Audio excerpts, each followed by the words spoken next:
चीन के कंपनियों की हवा निकलने वाली है। चीनी कंपनियों पर सरकार का शिकंजा लगातार बढ़ता जा रहा है। आज की इस वीडियो में हम आपको बताने वाले हैं क्यों चीनी कंपनियों में ताला लगाया जा रहा है। देश में कभी माइक्रोमैक्स, कार्बन और लावा जैसे घरेलू मोबाइल फोन ब्रांड्स का जलवा था, लेकिन चीनी कंपनियों के आने के बाद एक कंपटीशन से बाहर हो गई थी।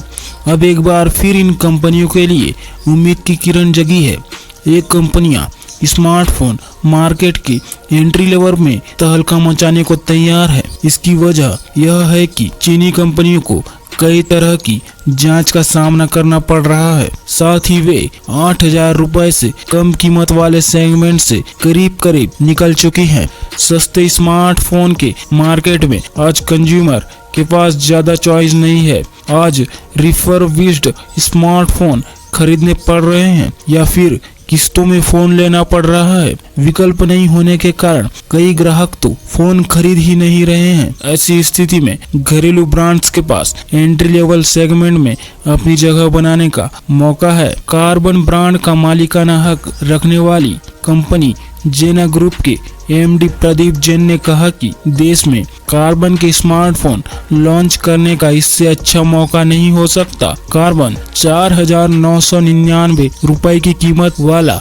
एक स्मार्टफोन लॉन्च करने की तैयारी में है। इसी तरह माइक्रोमैक्स की भी 5,999 रुपए की कीमत वाला स्मार्टफोन उतारने की योजना है, लेकिन कंपनियों की टेलीकॉम ऑपरेटर के साथ बातचीत चल रही है ताकि इसे 4,999 रुपए में लॉन्च किया जा सके। लावा 10,000 रुपए से कम कीमत वाला 5G फोन लाने की तैयारी में है। जैन ने कहा कि 10,000 रुपए से कम कीमत वाले सेगमेंट में वैक्यूम है और सरकार भी चाहती है कि घरेलू स्मार्टफोन ब्रांड्स वापसी करें।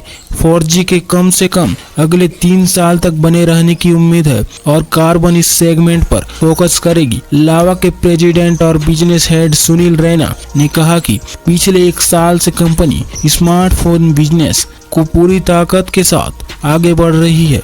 कंपनी ने प्रोडक्ट्स, सॉफ्टवेयर और आफ्टर सेल्स सर्विस में काफी सुधार कर लिया है। पिछले साल हमने उससे पिछले साल की तुलना में 2 गुना ग्रोथ की थी। इस साल हम पिछले साल के 3 गुना ग्रोथ कर चुके हैं।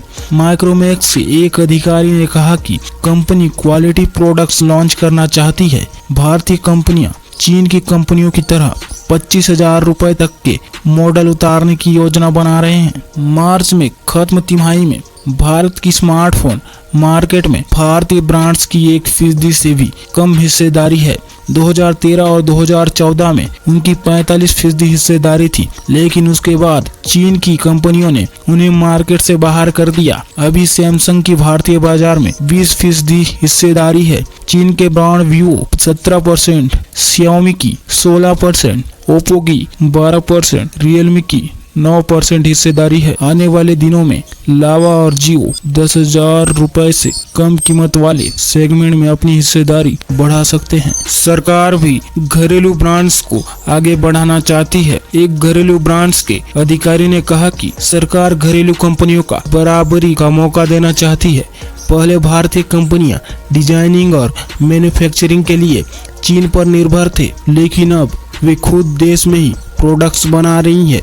पिछले कुछ समय से 10,000 रुपए से कम कीमत वाली स्मार्टफोन का बाजार घट रहा है। मार्च तिमाही में यह केवल 9% रह गया है। भारत और चीन के बीच सीमा पर जारी विवाद के कारण सरकार ने चीनी कंपनियों की निगरानी बढ़ा दी है। उनके खिलाफ कई तरह की जांच चल रही है।